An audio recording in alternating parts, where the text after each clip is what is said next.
चलिए देखिए एनसीईआरटी का एक्सरसाइज 4.2 का फर्स्ट क्वेश्चन। पहले इसमें कहा क्या जा रहा है, थोड़ा सा पढ़ते हैं हम लोग। कहा जा रहा है कि using the properties of determinant and without expanding in exercise 1 to 5 prove that इतना बराबर इतना। पहला आपका क्वेश्चन दिया गया है क्या, एक्स वाई जेड, और आपको दिया गया ए बी सी, और आपको दिया गया एक्स प्लस ए वाई प्लस बी और दिया गया जेड प्लस सी। इतना बराबर क्या, तो इतना बराबर जीरो प्रूफ करना है। जब इतना बराबर जीरो प्रूफ करना है तो देखिए आप क्या करेंगे। आप एक काम कीजिए, जैसा कि आपको एक प्रॉपर्टीज बताया गया था, आपको यह प्रॉपर्टीज बताया गया था कि यदि आपको कोई expression x plus minus alpha, y plus minus beta और z प्लस माइनस गामा, और आपको क्या ए बी सी और क्या x1 y1 z1 के रूप में ऐसे दिया गया हो, तो आप क्या करेंगे। ये जो प्लस माइनस का ये जो टर्म है ये आपका फर्स्ट कॉलम में भी हो सकता है, तो सेकंड कॉलम में भी हो सकता है, तो थर्ड कॉलम में भी हो सकता है। तो ये आपका फर्स्ट रो में भी हो सकता है, तो सेकंड रो में भी, तो थर्ड रो में भी हो सकता है। तो इसको आप लोग कैसे सॉल्व करते थे, कैसे बताया गया था, तो आपको ये बताया गया था कि ये प्लस माइनस से पहले वाला जो पार्ट है उसको पहले लिख लो। तो ये आपका एक्स वाई जेड ये आपका पहले हो गया। उसके बाद इसको फिलहाल आप छोड़ दो, ये दोनों को लिख लो। तो ये आपका ए बी सी, ये आपका x1 y1 और ये आपका क्या z1 हो जाएगा। उसके बाद अब यहाँ देखिए, जब साइन यहाँ रहेगा प्लस माइनस का तो आप साइन देंगे प्लस माइनस का। सिर्फ साइन होता प्लस का तो यहाँ पर हम लोग देते साइन प्लस का, और यदि साइन होता माइनस का तो हम लोग साइन देते माइनस का। अब यहाँ पर प्लस माइनस है तो आपको प्लस माइनस का साइन देना होगा। अब देखिए प्लस माइनस से पहले वाले टर्म को आप लिख चुके हैं, अब आप बाद वाले लिखेंगे। तो ये आपका क्या है, अल्फा बीटा, ये आपका गामा। उसके बाद ये दोनों जैसे है वैसे लिख लीजिए। तो ये आपका ए बी सी और ये आपका x1 y1 z1 ये आपका ऐसे हो गया। उसी प्रकार से ये आपको दिया गया है, तो एक काम कीजिए आप LHS से चलिए। तो LHS में क्या है, x y z a b c, x plus a y plus b और z प्लस c, ये आपको ऐसे दिया गया है। अब इसको सॉल्व करना है, आप क्या करेंगे, आप एक काम कीजिए, ये जो प्लस है प्लस से पहले वाला पार्ट को एक बार लिखिए और प्लस के बाद वाले पार्ट को नेक्स्ट बार लिखिए। तो ये आपका x y z a b c। अब ये देखिए, ये जो प्लस है प्लस से पहले वाले एलिमेंट को लिखिए। तो x y z ये आपका ऐसे हो जाएगा। उसके बाद यहाँ देखिए साइन क्या चीज का है, साइन है प्लस का, तो साइन आप दे दीजिए प्लस का, यह प्लस का साइन हो गया। उसके बाद ये दोनों जैसे वैसे आप लिख लीजिए। तो X Y Z A B C. अब देखिए प्लस के बाद वाला जो एलिमेंट है उसको आप लिख लीजिए। तो ये आपका ए बी सी, ये आपका ऐसे हो गया। इसके बाद याद कीजिए, जैसा कि आपको बताया गया था डिटर्मिनेंट का प्रॉपर्टीज, डिटर्मिनेंट का प्रॉपर्टीज में आपको ये बताया गया था कि यदि किसी डिटर्मिनेंट का जब कोई दो कॉलम या जब कोई दो रो आइडेंटिकल होता है तो उसका डिटर्मिनेंट वैल्यू क्या होता है, जीरो होता है। तो यहाँ आप देख रहे हैं कि एक्स वाई जेड यानी फर्स्ट कॉलम और क्या थर्ड कॉलम आइडेंटिकल है, तो यहाँ पर क्या सेकंड कॉलम और थर्ड कॉलम क्या है, आइडेंटिकल है। तो इसका डिटर्मिनेंट वैल्यू क्या, जीरो, और इसका भी डिटर्मिनेंट वैल्यू जीरो, बराबर क्या जीरो, दैट इज RHS। ये आपका यही प्रूफ हो गया। इसके बाद आप देखिए क्वेश्चन नंबर सेकंड।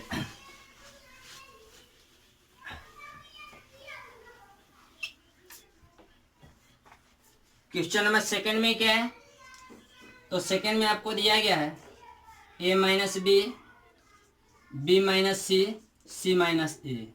आपको दिया गया b minus C, C minus A. यहाँ पर दिया गया c minus A, A minus B. यहाँ पर आपको दिया गया क्या, a माइनस बी और दिया गया b माइनस सी, ये आपको ऐसे दिया गया। अब इसका क्या करना है, इसका डिटरमिनेंट वैल्यू 0 प्रूफ करना है। अब देखिए इतना बराबर जब 0 प्रूफ करना है तो आप क्या करेंगे, आप एक काम कीजिए, इसको देखिए और आप सोचिए कि इस डिटरमिनेंट का वैल्यू 0 कब आएगा। तो जैसा कि आपको एक प्रॉपर्टी बताया गया था कि किसी भी डिटरमिनेंट का वैल्यू तभी 0 होता है जब उस डिटरमिनेंट का या तो कोई एक कॉलम या तो कोई एक रो 0 होता है, या तो कोई दो कॉलम या तो कोई दो रो क्या आइडेंटिकल होता है, या फिर क्या उस डिटरमिनेंट के सभी एलिमेंट क्या शून्य हो, या फिर क्या एक और प्रॉपर्टी ये बताया गया था कि यदि किसी डिटरमिनेंट में उपस्थित सभी एलिमेंट एपी में हो तो उसके डिटरमिनेंट वैल्यू 0 होते हैं, जैसा कि प्रॉपर्टी बताया गया था। अब आप इसको देखिए और आप कोशिश ये कीजिए कि किसी एक कॉलम या किसी एक रो को 0 कर लें। तो कैसे 0 होगा, अगर यदि R1 को R2 को और R3 को ऐड कर लिया जाए, या फिर C1 प्लस C2 और प्लस C3 कर लिया जाए तो क्या 0 मिलेगा। तो आप चलिए LHS से चलिए और यहाँ पर ऑपरेशन दीजिए कि C1 times 2 C1 plus C2 plus C3 operation दिया जा रहा है C1 में, तो चेंजिंग जो भी होगा वो C1 में होगा। जब C1 में होगा तो आप क्या C1 C2 और C3 को जोड़िए। कैसे जोड़िएगा, तो देखिए ये एलिमेंट और ये एलिमेंट एक साथ जुटेगा तो ये आपका होगा A minus B plus B minus C plus C minus A. उसके बाद ये तीनों को एक साथ जोड़िए तो ये आपका होगा B minus C plus C minus A plus A minus B. अब ये तीनों को जोड़िए तो ये आपका C minus A plus A minus B और प्लस में क्या तो B माइनस सी होगा। उसके बाद ये दोनों कॉलम जैसे है वैसे आप कॉपी कर लो तो ये आपका B माइनस सी C माइनस ए और ये आपका A माइनस बी हो गया। ये आपका C माइनस ए माइनस बी और ये आपका B माइनस सी, ये ऐसे रहा। अब देखिए A यहाँ पर माइनस है तो यह प्लस कैंसिल हो गया, B प्लस B माइनस तो C plus C minus, B minus B plus C minus C plus A minus A plus. यहाँ देखिए C minus C plus cancel, A plus A minus cancel, तो B plus B minus cancel हो गया। अब यहाँ देखिए ये आपका 0 0 0, ये आपका B minus C minus A और ये आपका A माइनस B हो गया। अब यहाँ पर देखिए C minus A minus B और ये आपका क्या तो B माइनस C, ये आपका ऐसे हो गया। अब इसका डिटरमिनेंट वैल्यू क्या हो जाएगा 0। क्यों, क्योंकि आपको एक प्रॉपर्टी बताया गया था डिटरमिनेंट का, जैसा कि आपको डिटरमिनेंट का एक रूल दिया गया था कि यदि किसी डिटरमिनेंट का या तो कोई एक कॉलम या तो कोई एक रो यदि 0 हो जाता है तो उसका डिटरमिनेंट वैल्यू क्या होता है 0 हो जाता है। तो यही आपका क्या हो गया RHS हो गया। इसके बाद क्वेश्चन नंबर, चलिए देखिए आपका एक क्वेश्चन दिया गया है 2 3 5 7 8 9 65 75 और 86, इतना बराबर क्या 0 प्रूफ करना है। तो आप एक काम कीजिए बाबू, इसमें आप दिमाग कुछ इस कदर से लगाइए कि कोई दो कॉलम या कोई दो रो आइडेंटिकल हो जाए। तो आइडेंटिकल आपका कैसे होगा, अगर यदि इसमें 9 से गुना कर लिया जाए, अगर यदि इस सेकंड कॉलम में 9 से गुना कर लिया जाए और इस फर्स्ट कॉलम में ऐड कर लिया जाए तो क्या आइडेंटिकल हो जाएगा। अब देखिए 9 से गुना कीजिएगा 9 7 63, 63 और 2 क्या 65, इसमें 9 से गुना कीजिएगा 9 8 72, 72 और 3 75, इसमें 9 से गुना कीजिएगा 9 9 81 और 5 86 हो जाएगा। तो यहाँ पर ऑपरेशन दीजिए C1 टाइम्स 2, C1 प्लस क्या तो 9C2। तो देखिए तो ये आपका क्या हो जाएगा, 9 से गुना कीजिए तो 9 7 63, 63 और 2 65, ये आपका ऐसे। इसमें 9 से गुना कीजिए तो 9 8 72, 72 और 3 ये आपका 75, इसमें 9 से गुना कीजिए तो 9 9 81, 81 और 5 ये आपका 86, ये आपका 7 का 7, 8 का 8 और 9 का 9 रहेगा। ये आपका 65 75 और ये आपका क्या 86 रहेगा। अब आप देखिए जैसा कि आपको पहले ही बताया जा चुका था कि ऑपरेशन जिसमें दिया जाता है चेंजिंग सिर्फ और सिर्फ उसी में होता है। तो यहाँ देखिए ऑपरेशन जब दिया गया C1 में तो जो भी चेंज होगा वो C1 में ही होगा। अब आप ये देख रहे होंगे कि इस डिटर्मिनेंट का फर्स्ट कॉलम और थर्ड कॉलम क्या है, आइडेंटिकल है, तो इसका डिटर्मिनेंट वैल्यू क्या होगा, 0 होगा। That is RHS। यही आपको क्या करना था, यही आपको प्रूव करना था। नेक्स्ट क्वेश्चन देखिए आप, नेक्स्ट क्वेश्चन नंबर 4 में क्या है, आपको दिया गया 1 1 1 और आपको क्या दिया गया है, BC CA और आपको दिया गया है AB और क्या, तो A into B plus C और आपको दिया गया है B into C plus A और आपको दिया गया C into A plus B और इतना बराबर लाना है क्या है, इतना बराबर 0 आपको प्रूफ करना है। जब इतना बराबर 0 प्रूफ करना है तो आप क्या करेंगे बाबू, आप LHS से चलो। जब आप LHS से चलेंगे तो LHS में क्या दिया गया है आपको, तो 1 1 1 और आपको क्या दिया गया है, BC CA और ये आपको दिया गया है AB। उसके बाद क्या, तो A into B plus C, B into C plus A और C into A plus B, ये आपको ऐसे दिया गया है। और आपको क्या करना है, इतना बराबर 0 प्रूफ करना है। आप एक काम करो बाबू, सबसे पहले आप इससे क्या करो, इसमें मल्टीप्लाई कर दो, इस B से आप क्या इसमें मल्टीप्लाई कर दो और इस C से ये कंप्लीट एलिमेंट में मल्टीप्लाई कर दो। तो देखो तो जरा क्या होगा, ये आपका 1 1 1, ये आपका BC CA और ये आपका AB।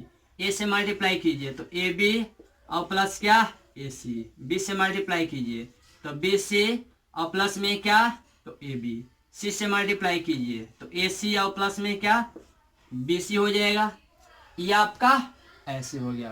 अब एक काम कीजिए, अब आप कीजिए ये कि इस सेकेंड कॉलम को आप इस सेकेंड कॉलम को इस थर्ड कॉलम के साथ क्या कीजिए, ऐड कर दीजिए और आप सजा करके लिख दीजिए। तो देखिए तो जरा क्या होगा, जब आप इस सेकेंड कॉलम को इस थर्ड कॉलम के साथ ऐड करेंगे तो ये आपका आएगा, पहले तो ऑपरेशन देना होगा क्या, कि C3 tanning 2 C3 plus C2, यानी इस C3 में इस C2 को क्या करना है, ऐड करना है। तो आपका क्या होगा, ऑपरेशन यहाँ पर दिया गया है C3 में, तो जो चेंजिंग होगा वो आपका C3 में ही होगा। तो आपका C1 जस का तस, C2 जस का तस और C3 क्या हो जाएगा, इसको सजा करके लिखिएगा AB प्लस AC और इसमें जुटेगा BC। तो जब इसको सजा करके लिखेंगे तो क्या होगा, AB और इसको इसमें ऐड करना है तो प्लस में क्या BC और इसमें क्या प्लस में क्या है AC। ये आपका ऐसे। अब क्या इसको इसके साथ ऐड करना है तो सजा करके लिखिए, पहले AB प्लस BC और प्लस में क्या AC। तो ये आपका AB प्लस BC और प्लस में क्या AC हो जाएगा। अब आप इसको इसके साथ सजा करके लिखिए, तो ये आपका AB और प्लस में क्या BC और प्लस में क्या, तो ये आपका AC। ये आपका ऐसे हो गया। अब आप एक काम कीजिए बाबू कि यहाँ से आप थर्ड कॉलम से आप AB plus BC plus AC common ले लीजिए। तो देखिए क्या होगा, यहाँ पर थोड़ा सा एक लैंग्वेज लिख दीजिए थोड़ा सा, कि टेकिंग कॉमन